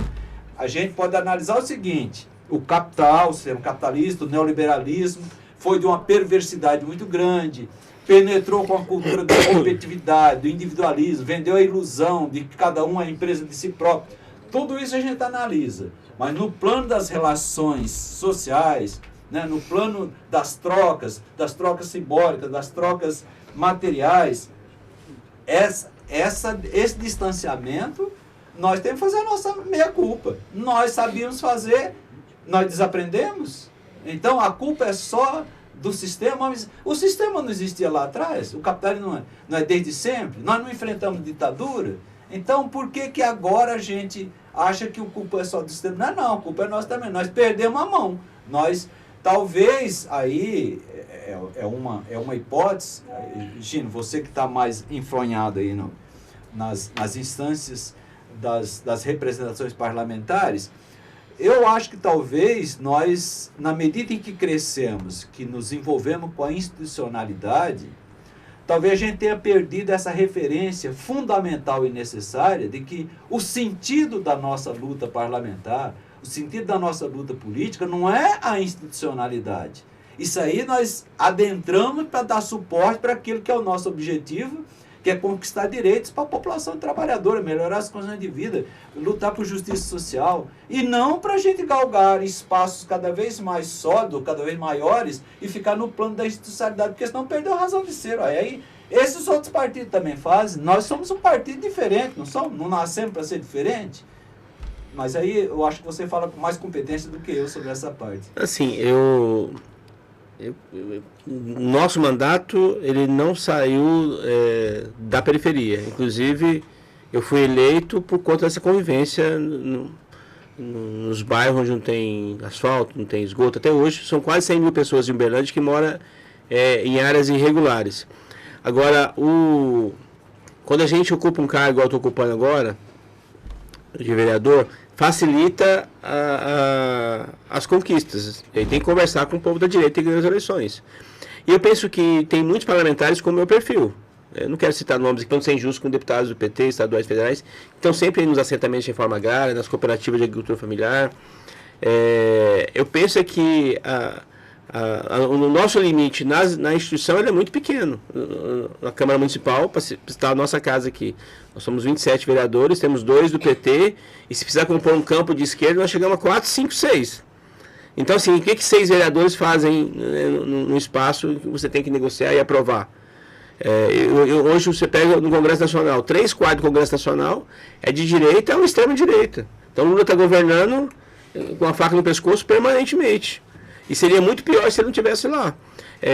Existem alguns desafios macro que são evidentes. E que quando você entra, você pega alguns políticos de extrema esquerda aí, que está começando agora, tudo é fácil. Por que o Lula não intervém no Banco Central? Por que a taxa de juros é alta? Por que quase metade do orçamento é pagar juros? Tá, aí, beleza, e aí como é que resolve? Essa que é a questão. Acho que a memória é curta, né? Porque a Dilma, ela nem engrossou tanto, ela só engrossou um tantinho assim, e os caras derrubaram, né? E uma mulher absolutamente íntegra, né? Pois é. Nem processo criminal tem contra ela, e ela caiu. Mas eu penso que, pra gente aí fechando o programa, né? Acho que o PT, pela primeira vez, acertou a mão, né, na discussão de mídia. Eu ia falar exatamente isso, mas... Mas eu acho que você podia desenvolver um raciocínio. Nos impostos. Assim, já que a gente está fechando o programa, trazer para uma coisa atualíssima, né? Vamos dizer, é o assunto do momento, né? E depois deixar o professor Antônio também reservar os últimos 3 minutos, né?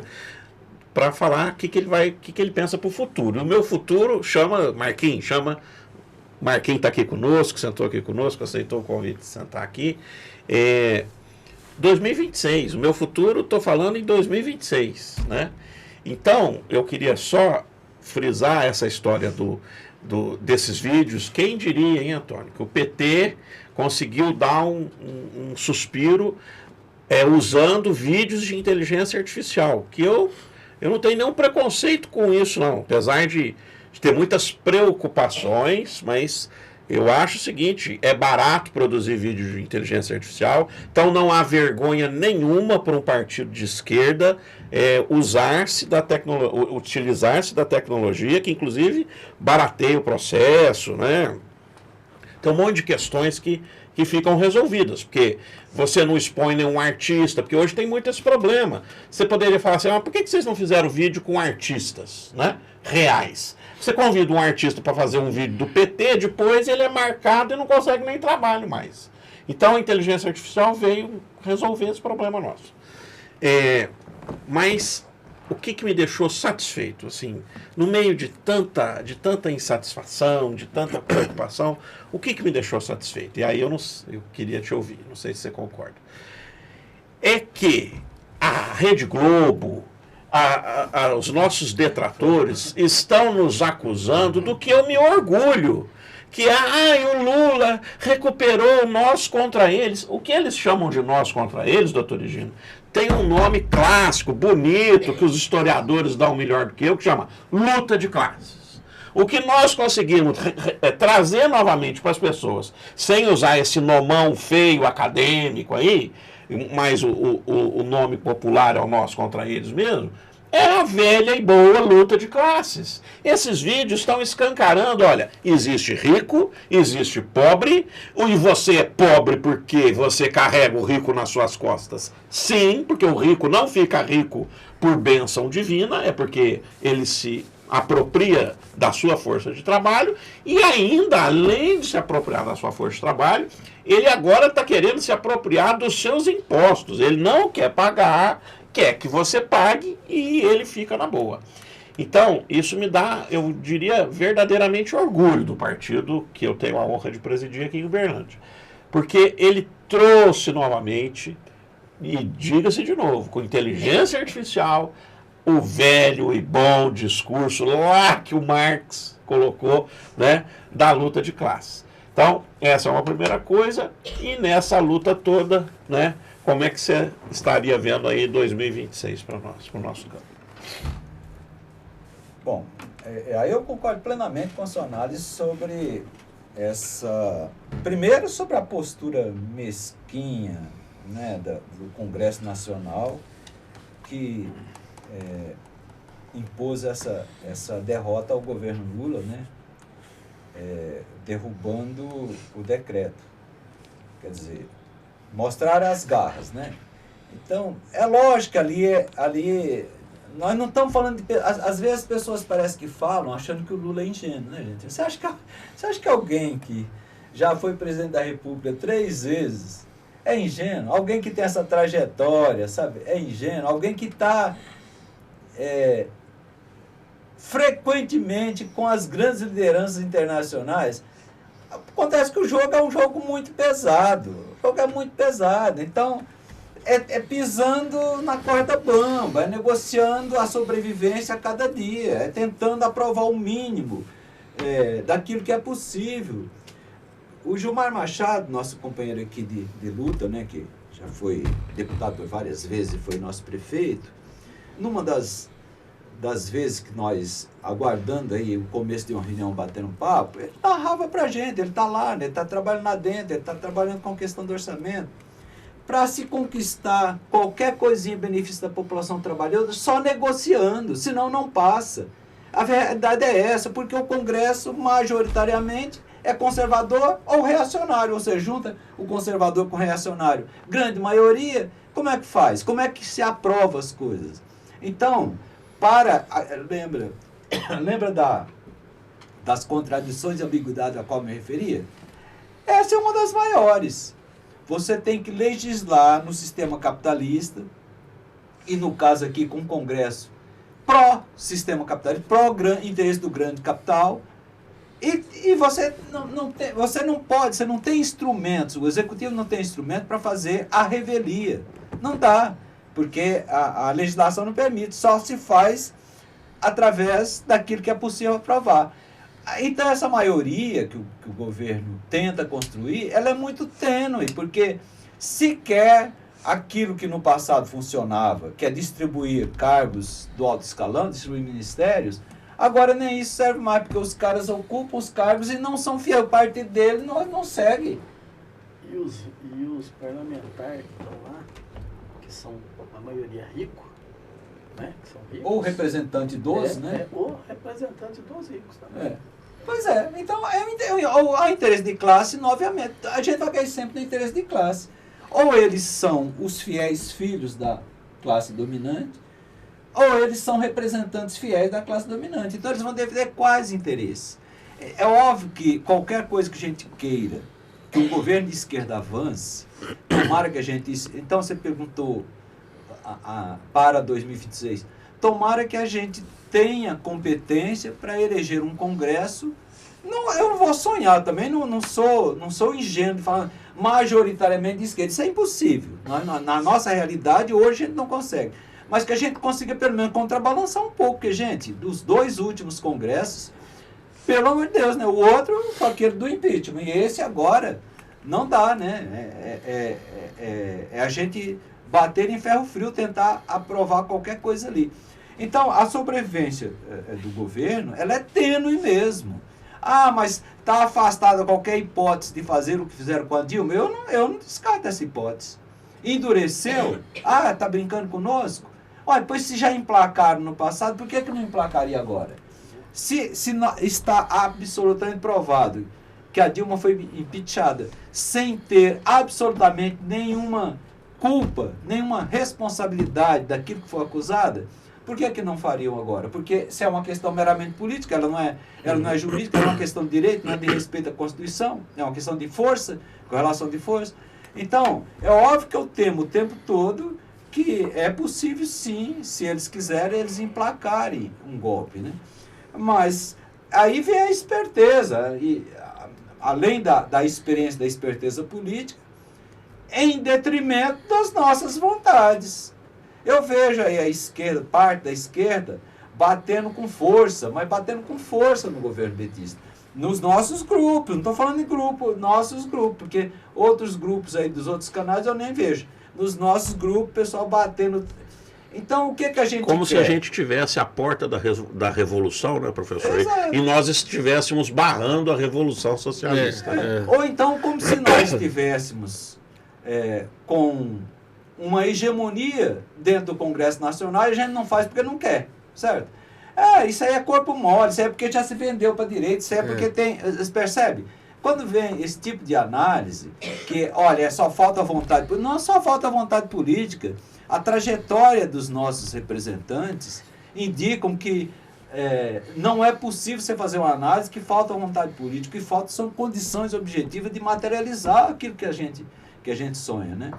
Então, agora, neste momento aqui, que isso que você se referiu, sobre a questão do IOF, do imposto, veja, o problema é que eles também ultrapassaram todos os limites, né?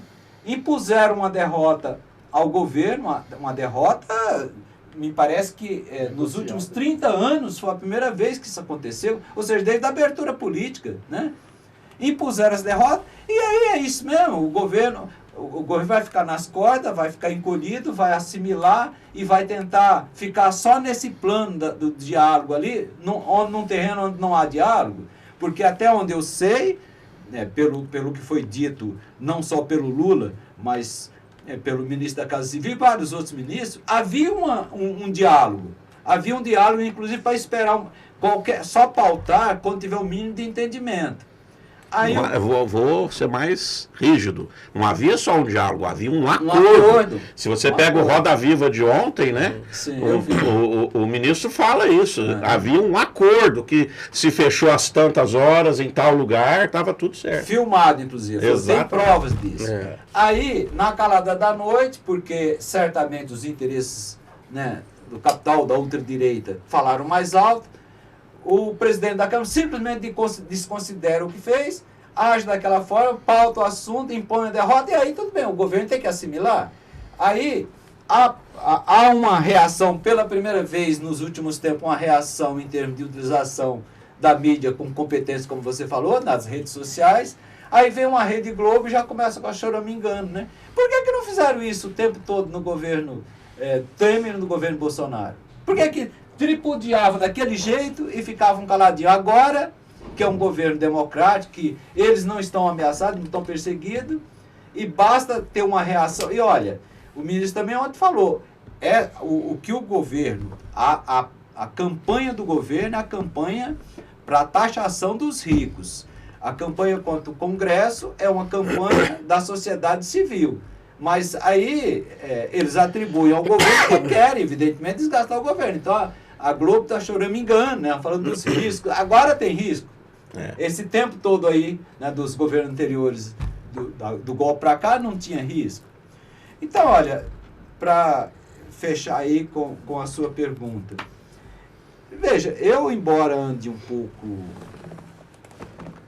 cabisbaixo, né, vamos dizer assim, porque embora tivemos o grande feito de barrar a sequência daquilo que vinha acontecendo para galgar cada vez mais restrição a tudo que nós construímos em termos de terreno democrático e caminhar para uma ditadura explícita, nós conseguimos barrar isso, mas o estrago foi muito grande. Nós só barramos, nós só interrompemos esse curso, mas nós não conseguimos ainda reverter o quadro para voltar sequer aquele momento. Eu não vou nem falar lá no período mais favorável a nós, do segundo governo Lula, ou do primeiro governo Dilma, porque o primeiro governo Dilma também, até uma certa altura, foi excelente, né? Eu vou falar até naquele momento de turbulência do governo, nós não voltamos sequer àquele patamar. Nós estamos num patamar lá ainda bem inferior de retomar o terreno, de retomar espaço, de ver o que é possível fazer. Eu gosto muito de uma frase do José Dirceu, né, nosso militante, um dos mais vitimados e perseguidos aí, né, dos últimos tempos, de que esse é um governo de transição. É um governo nosso, mas um governo de transição, para ver se a gente, no próximo, consegue aí ter bases mais sólidas para avançar um pouco mais. A gente tem que ter essa clareza, mas para ter essa clareza, esse é o meu sonho, de responder a sua pergunta, que nós voltássemos a resgatar a energia da nossa militância, porque a nossa militância está infinita. Nós não fazemos mais campanha igual nós fazíamos no passado. De jeito nenhum. A gente delega muito agora. A gente virou um partido muito semelhante aos demais partidos que fazer campanha. A gente delega para profissionais contratados. Né? Profissionais contratados do ponto de vista do marketing, sim, porque aí nós não sabemos, mas também profissionais contratados para fazer o trabalho de base que a gente sempre fez. trabalho de convencimento, trabalho de levantar bandeira, trabalho de distribuir panfletos, certo? Então, o meu sonho é que a gente resgatasse essa nossa capacidade, dado o perigo que ainda persiste. Falar que não tem perigo é tentar nos iludir. Então, o perigo que ainda persiste de permanecer um retrocesso, ou voltar àquilo que foi interrompido nesses 4 anos, e que a gente consiga, de fato, não só reeleger o Lula, mas eleger uma base parlamentar que dê o mínimo de sustentação, né? Porque se ficar novamente, digamos que a gente consiga reeleger o Lula, mas com o Congresso desse jeito, milagre não acontece. Vão ser mais 4 anos dessa tortura, né? Acho que é um pouco por aí. Então, eu acho que nós estamos finalizando já, Antônio, porque o jogo está quase começando. Eu vou torcer hoje pro Fluminense, só para em homenagem à conversa. Faltou muita coisa, eu acho que faltou discutir um pouco sobre a China, que parece que é uma nova organização, tem gente dos BRICS, faltou muita coisa. Mas eu acho que foi ótimo. Israel, Palestina, Irã, faltou muita coisa. A questão local também, nós estamos com um problema aqui, a eleição do PT foi suspensa em Minas, mas eu acho que é até bom discutir isso mais para frente, que hoje a direção nacional reúne. Mas eu quero agradecer a sua vinda aqui hoje. O programa não é ao vivo, mas nós vamos publicar já na semana que vem, acho que segunda-feira ou terça-feira, ou mesmo domingo de manhã, a gente vai definir qual que é o melhor horário, e a gente volta a fazer um novo bate-papo, porque eu acho que foi muito bom hoje. Foi um prazer, Gino. Inclusive, nós já tínhamos falado, volta e meia, você me dá umas cutucadas, vamos sentar para refletir. Isso, aproveitamos e refletimos. Tá vendo? Eu acho que... E compartilhamos com mais gente, né? Lógico. Refletimos em broadcast, porque o nome podcast veio de broadcast, né? Dessa difusão, radiodifusão, né? Então, embora não seja mais pelas ondas do rádio, né? Mas é pelas ondas da internet. Eu também tenho gostado muito de passar por essa experiência. Acho que é uma coisa que a gente já vinha falando com o Higino há algum tempo, né? De fazer um experimento de podcast. E aqui gostaríamos, né, Higino, sempre de agradecer aqui ao estúdio Del Padre, né? Porque nos franqueia esse espaço muito bem preparado, diga-se de passagem, com todo um aparato aqui tecnológico, de conforto, né, de primeiro mundo, e a gente fica muito agradecido ao pessoal aqui do Estúdio Del Padre. Inclusive o contato do Estúdio Del Padre está aqui embaixo nas nossas redes sociais. Quem quiser usar esse espaço aqui, só entrar em contato com o Dr. Rafael, que tem sempre recebido a gente muito bem aqui, tenho certeza que vai ser um espaço utilizado por movimentos sociais, por igrejas, porque o Del Padre tem um compromisso com o social e com o PT e conosco, né? Eu também queria agradecer muito vocês terem lembrado do meu nome, para a gente bater esse papo, refletir um pouco coletivamente aqui. Eu não sei se vocês têm notado, eu discuto pouco nos grupos sociais, porque eu acho que nós estamos nos perdendo um pouco, sabe? Sobretudo em função desse PED aí, o grupo de petistas aqui local ficou muito árido, sabe? Ali uma dificuldade muito grande, as pessoas, eu acho que deixando de tratar os companheiros como companheiros, tratando quase como adversários, né? Mas de vez em quando dou uma pitada lá, mas nos poucos momentos que nós tivemos encontros presenciais, eu tenho defendido a tese de nós nos encontrarmos fazer reflexão. É fundamental, gente. Ninguém sabe tudo sozinho. Cada um tem a sua leitura da realidade, mas também tem a sua experiência concreta.